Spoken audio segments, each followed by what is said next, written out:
Hello everyone, welcome back to the second part of the speaker replacement video in the Classic SAAB 900. So we'll start here at the back with the rear speakers. So I've ordered these Kicker 4x10 KS series speakers. The old size turned out to be a pretty standard 4x10, so we got this and it should match up. The wattage on the old speakers was 50 watts. I'll turn that around. 50 watts max, and then 4 ohms, and then the new speakers here are 150 watts and they're still 4 ohms. So from what I understand, you can go up in wattage, but you just don't want to go down. With a car like this, there's really not going to be any options in lower wattages, I don't believe, due to the age. So it's more common to find one that's a higher wattage. So let's take a look. It should be the same size. So we'll just open everything up here. Okay, there it is. So if you remember from the first video, the front speakers were pretty rotten. These were actually in pretty good shape. That still works. It's probably, not in the best of shape as far as sound quality, but it's not all decayed. This one here is in real nice shape. And I've used Kicker speakers before. I'm fine with the audio. I think it sounds pretty good. But nice new foam there. So looks good. Alright, so as far as the wiring goes, I want to get a look at this before we try to put everything back together. So the two terminals here, you've got the smaller one and the larger one, and then it's marked negative and then positive. On the old speakers, I'll turn it around again here, you have a smaller terminal and a larger terminal, but the polarity isn't indicated. However, there is a red dot next to the larger terminal, and there is here as well. So the terminals, the two wires here should plug onto the same terminals as before, and we shouldn't have to cut or splice anything or make any modifications there. And then we'll just check it for size here, so we'll put the wires towards the back as they were and kind of get everything in place here. And that looks about right. That looks pretty close. Alright, so I'll pull this down. I'll have to shut the camera off while I do the next step, but basically we need to get some pliers and pull these screws out through this this clip here and get that set up on the new speaker. And then basically it's just the reverse of removal. We'll run these screws in and get these bolts lined up on the top and get everything tight and secure, and then we'll make those connections for the wires. So I have the new speakers in place with the screws in, with the bolts attached, and then I also have the wires connected underneath. So these connectors here, one thing I did notice is that the tabs here are a little bit thicker on the old speakers than on the new ones. So you'll just have to insert a small screwdriver and kind of pinch the spade terminal together a little tighter just to make sure it gets a good grip, and then just give a tug on the new terminals to make sure that they're attached. You don't want those to come loose. So I guess the new speakers are a little bit shorter, as far as this profile goes. The old speakers here have a really thick piece of plastic but kind of at the top of the speaker here. The new one's a little bit smaller. So that creates the screws to, causes them to kind of stick up a little bit higher. Now I have slid this piece of trim back on, and it doesn't seem like it affects it. This one right here, this is kind of back in the corner and it doesn't even get covered by this piece. But these three here, those will be the ones to watch, these the outer ones. So, you might want to get either shorter screws or maybe cut these, or, cut them once they're in place. Probably just get shorter ones would probably be the best. But I do think that trim will fit over with no problem, so we'll give that a try now. So I was able to get everything back together. It looks like without shorter screws, it'll be just fine. So I did get this cover back on, so this slides in, and then you've got the two plastic clips there and there. And then the sail panel goes in, and then the weather stripping wraps around, and then you've got the bolt for the seat belt there and the Phillips screws for the window there. And so it's all back together, and I do have the seat pushed forward because I still have to do the other side. But pretty good. I'll have to clean that a little bit more. There's some stains on there, no big deal. One thing here, these posts, so I guess with the UV damage and age, they're pretty worn. So they were already kind of looking pretty crusty before, but then when I pulled the cover off, it rubs up really tight against that plastic, and then it looked really bad. So with this, while it's off, I just took a little bit of fine sandpaper and sanded all that down.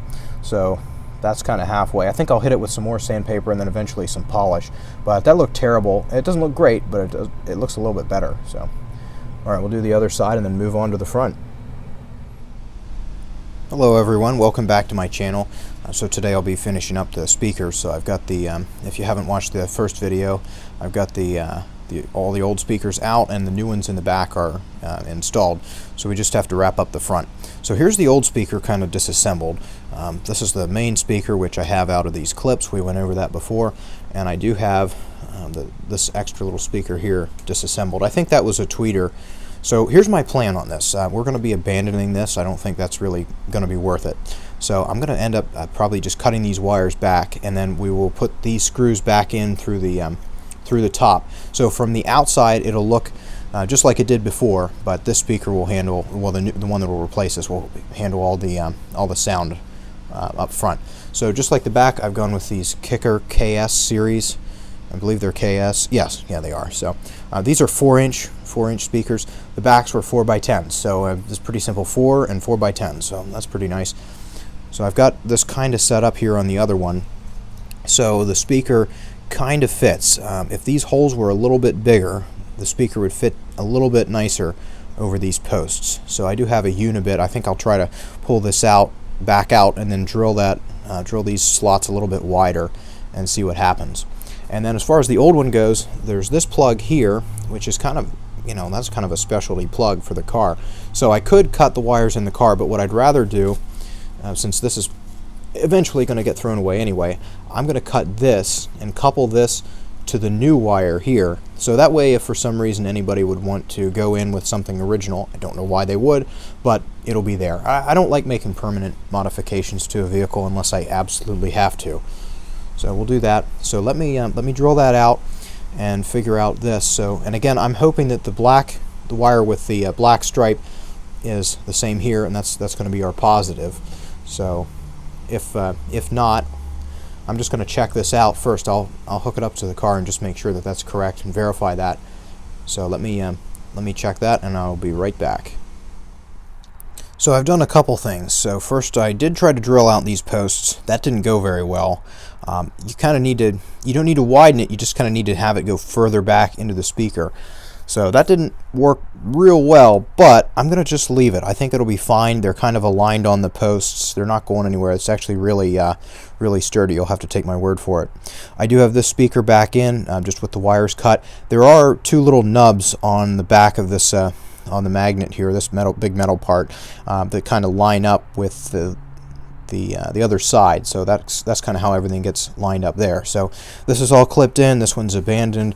I did clean everything here. I ran a toothbrush through it just to kind of get all the dust and dirt out. So that's all nice and clean. And then I was able to confirm via the old plug here that the black wire on the new speaker pigtail goes to the black wire on the old pigtail, which I suspect is the positive, but I don't know for sure, and frankly it doesn't really matter.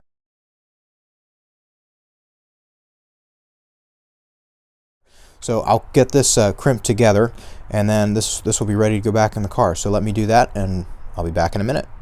Alright, so getting everything back together is the reverse of removal, except more difficult with just one hand. But basically, this is what I've come up with here for the crimp connector, and then somewhere down inside, here's this connector here. And then, so those need reconnected, and then you've got this tube here, just make sure that gets lined up. It keeps wanting to fall off. So unfortunately, I've tried, there's just no way I can do this. I'm going to just kind of, so like I said, I mean, just you got the terminal there, the two terminals there, and then the air duct, and then it kind of clips in at the back, and then two screws in the front. So I'll just have to skip ahead to that. And so that's what it looks like all back together. I was able to get the ductwork hooked back up and both Phillips screws in. So that's all good to go. I'll do the other side and then see how it works. Alright, so I have everything back together, and I have the mat back on the dashboard here. And well, the door panels are still off, and everything's back together in the back. Pardon the messy garage. One of these days I'll get that. At any rate, so I've got the bass and treble kind of set to the center there, and I have the fade turned a little bit to the back. I've been messing with this, but let's turn it up and just kind of see what it sounds like.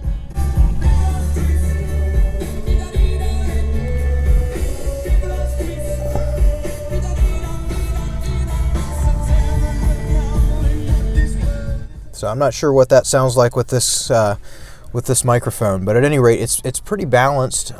With the fader set a little bit towards the front, it sounds about even. This kind of reminds me of the audio in the 9.3 convertible. The rear speakers do most of the work, and the front ones are kind of there just to help. They're from being a void. They're not doing most of the work. Definitely not doing half of it. So it'll require a little bit of work for fine tuning, but it's more than acceptable in my opinion for an old car like this. So anyway, pretty impressive. So that's how that works, and all back together now and looking good. So thanks for watching.